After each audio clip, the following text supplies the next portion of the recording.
Hi everyone, I'm Jacky Carter, Principal of the Satori Partnership, and with me here today is Steve Carter. Steve? Yeah, hi Jackie, how are you? So I'm also one of the co-founders and principals of Satori Partnership, and someone who's been a long-standing and committed member of the recruitment community, and one who is, partly intimidated, but also really excited about where we're at as an industry and where we've got to go. Yeah. So what we're going to talk about today is one of the most critical things, I think, or challenges, I guess, for the industry, and that's really how the role of people has changed in our world. Everything from really being constrained by people in order to grow, which I think is very different now to what it used to be. Who you hire and how you hire people, the roles that they fulfil, and some of the challenges that we see coming up in future. Steve, did you want to kick us off with your views on Yeah, that I mean, subject? it's such a broad area, and actually, if I might borrow from your playbook to start with. Because I think one of the things that agencies have never really done well is align themselves to customer expectation. And therefore, recruitment businesses have all been kind of a bit samey on the inside. People that are sort of quite extrovert, that good talkers. But actually, is that what the customer expects nowadays? And I've, you know, got more than an inkling that the expectation of our clients and the candidates is vastly different to what it used to be, and therefore Mm, it can't be true that we follow the same pathway in terms of people going forward. yeah. And I also think that the traditional sort of 360 recruitment roles, that set of skills is hard to find in one individual. And, I think we've all experienced occasions where we've had consultants who are fantastic at the sales side, admin not so much. And therefore, the data suffers in your CRM because people aren't, very diligent about what they complete whenever they talk to someone. Um, and obviously, the reality of training people to do all of those roles is quite difficult. But to your point, Steve, if the customer doesn't want the same person doing all of those jobs, why aren't we listening to that more? I think that's something that we really have to think about: is what are the roles that actually suit what our customers are looking for these days? And it's quite a challenge, I think. It is, but I think if you look at other industry sectors, there's a lot to learn from what other sectors have done. And we've never been good at that as an industry in recruitment. Where the recruitment bubble has always seemed to prevail, like that's just recruitment. But Mm, things like customer success people, that's not even a new thing in lots of different sectors.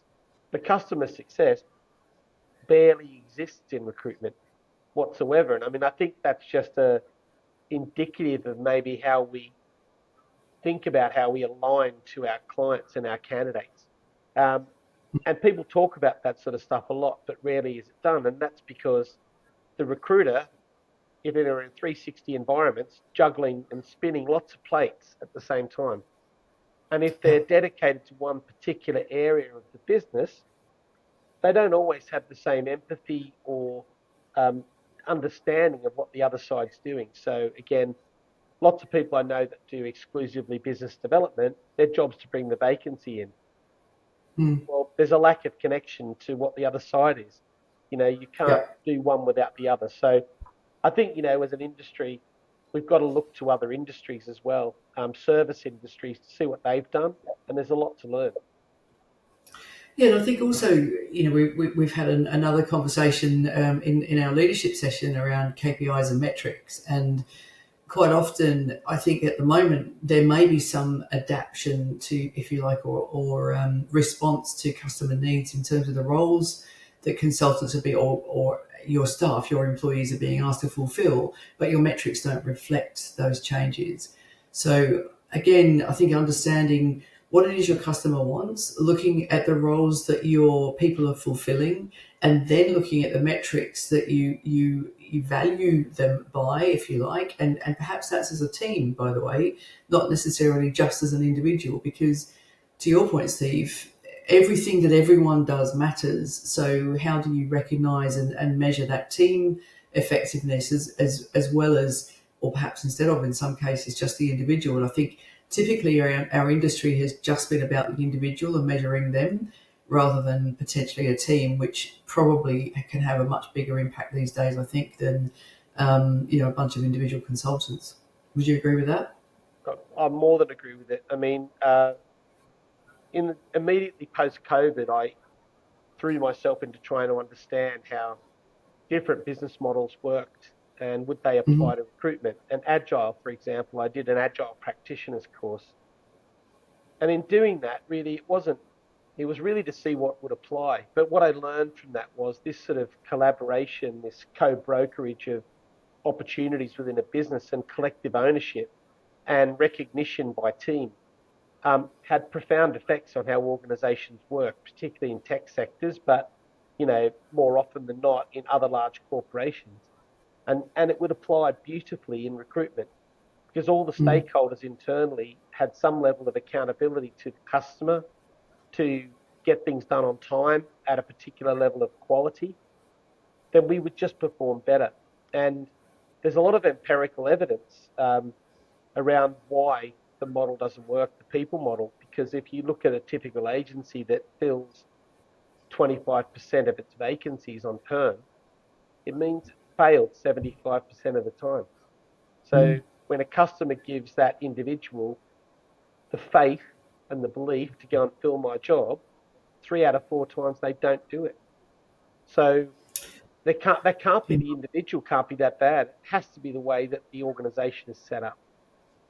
I agree, and I also think that there's a much bigger impact of having that individual relationship and relying solely on one person, and that's the risk of having your brand in the hands of a few individuals.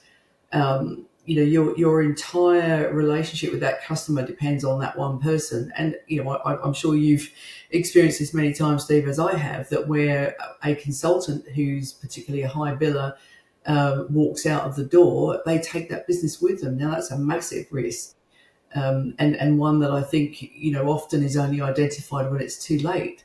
But having building a process by which your business, your company, is the one building the relationship, and by that I mean you've got a team of people who are accountable to that customer.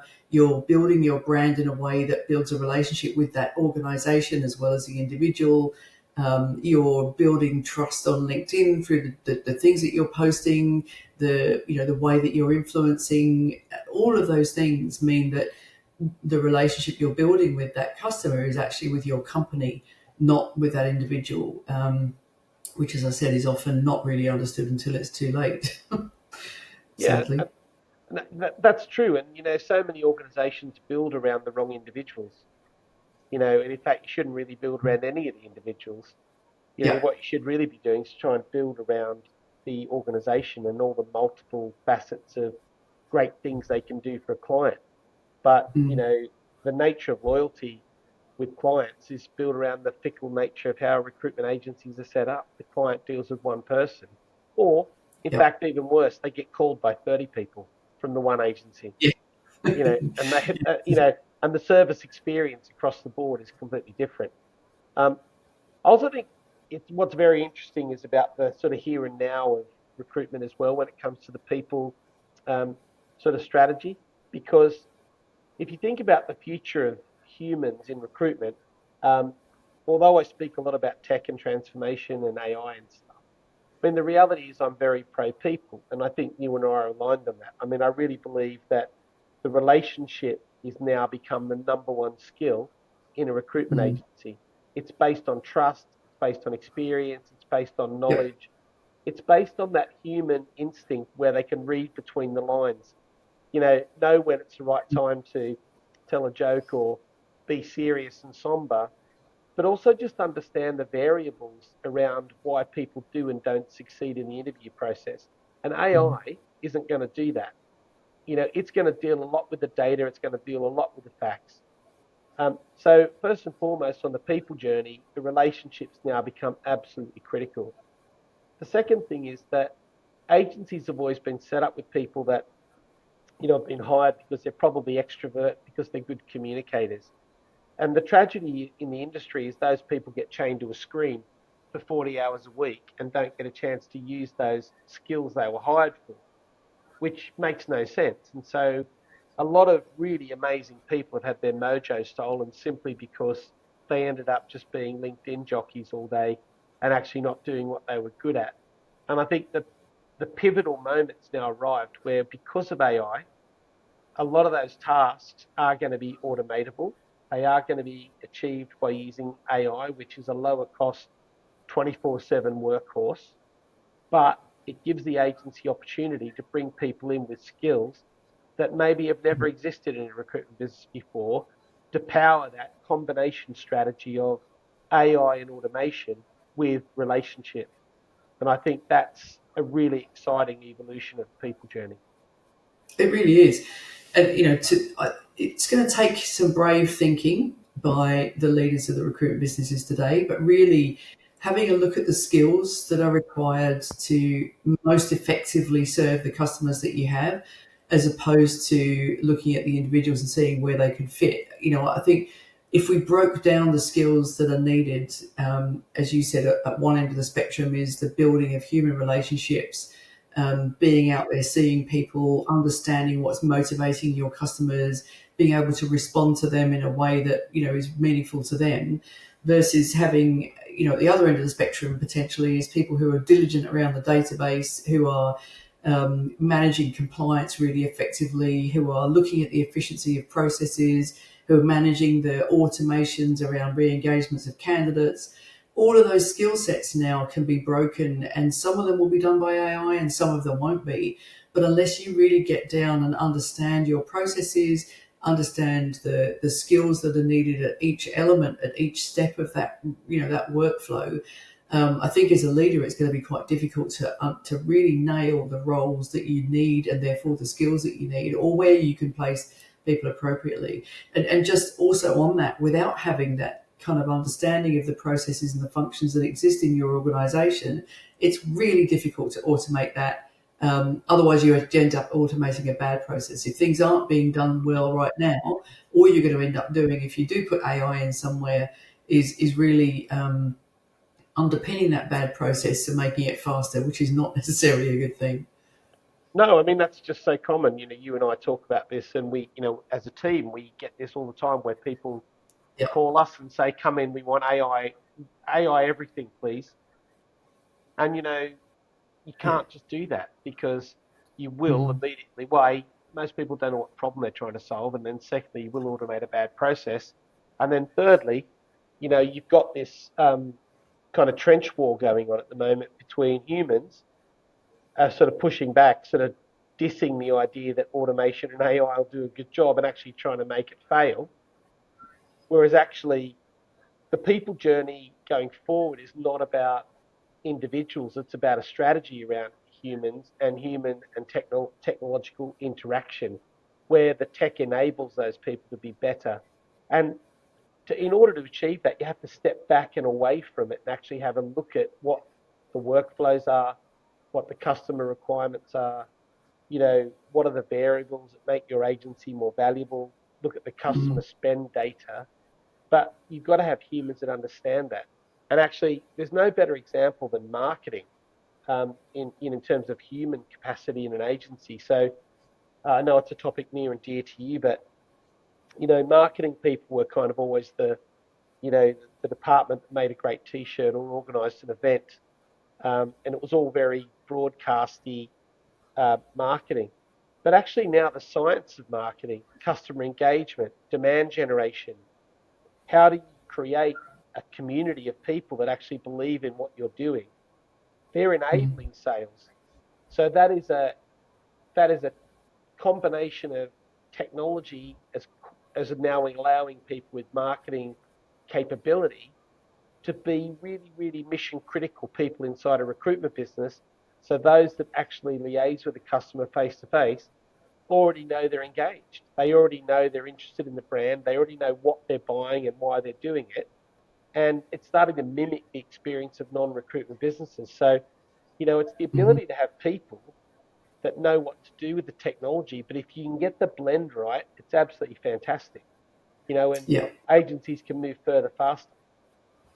You're preaching to the converted there, but I think also the thing underpinning that, if all of those wheels are working well together, it's because the culture of the organisation is understood. The way the organisation wants to be seen in the marketplace, the services that you offer, the structure that you have, your specialisms and expertise, all that needs to be so well understood right across the business, because there's no point in marketing building a great experience, whether that be on the website or in the interaction on digital platforms at LinkedIn or wherever it might be, if as soon as that individual, the candidate or the customer, comes in contact with one of your people, that experience is then not congruent and not consistent. So, marketing play a massively important role in building the brand and reputation of an organization out in the marketplace, and perhaps being the lead in, if you like, for customers, whether it's candidates or clients. But when the rubber hits the road is when they have that first conversation with a human being. And if that's not congruent with the experience they've had up until then, it doesn't continue to be congruent with that experience, that's when everything can fall over. So there's no doubt that people still play a hugely critical role, but it's got to be seamless from one end to the other.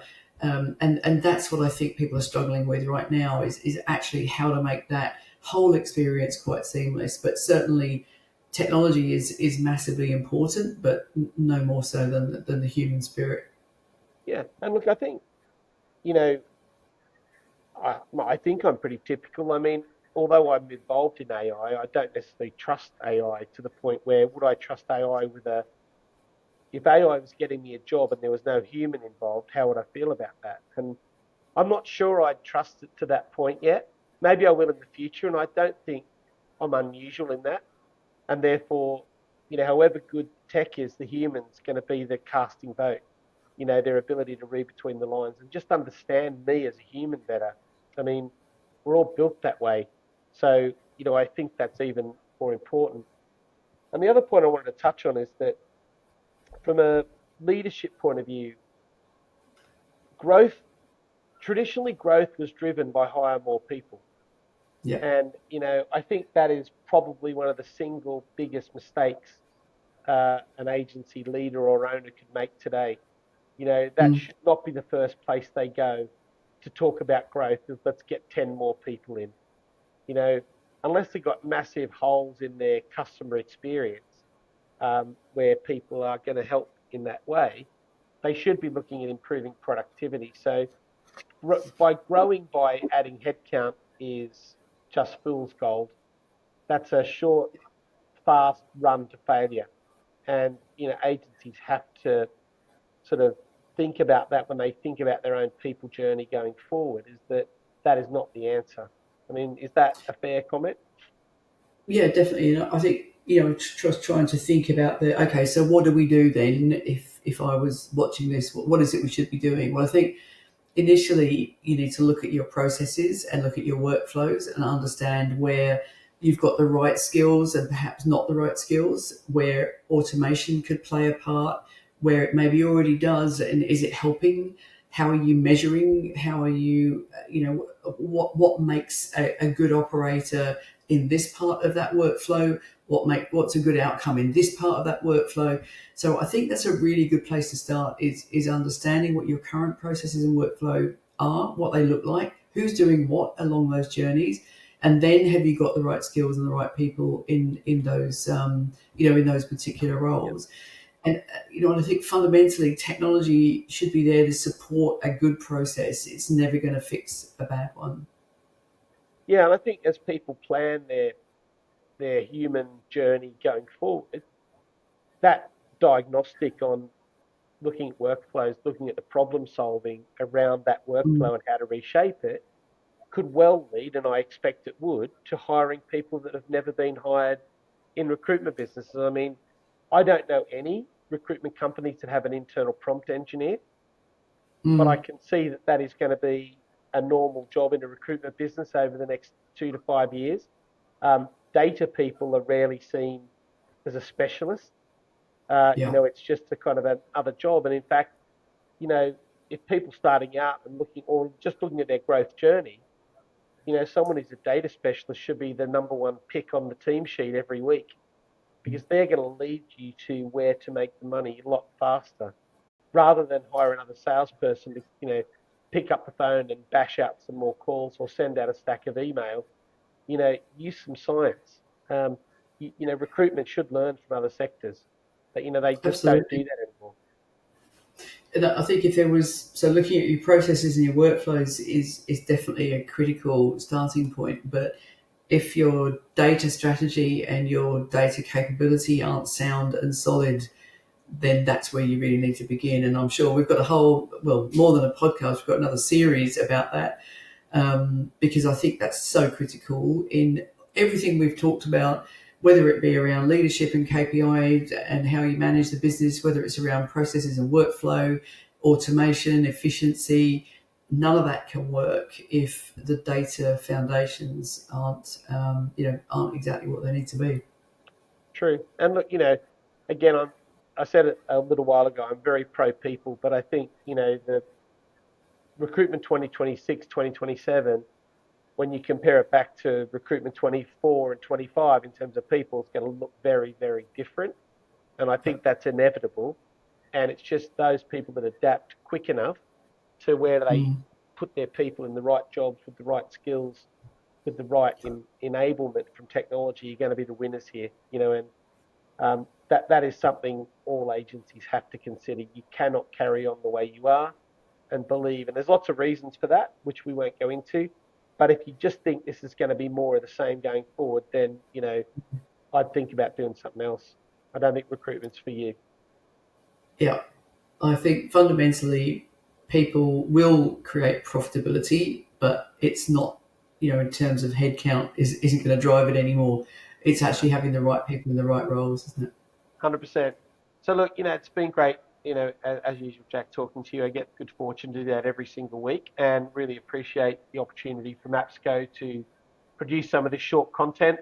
There'll be lots more things coming out over the next year or so with AppSco in terms of longer form content and workshops and sessions. And, we'd love you to get in touch and give us some feedback and talk to us about your issues. And, we'd love to help. You can either get in touch with us directly or via team at AppSco, but really appreciate it. Hope you've enjoyed the last 20 minutes or so. Thanks all.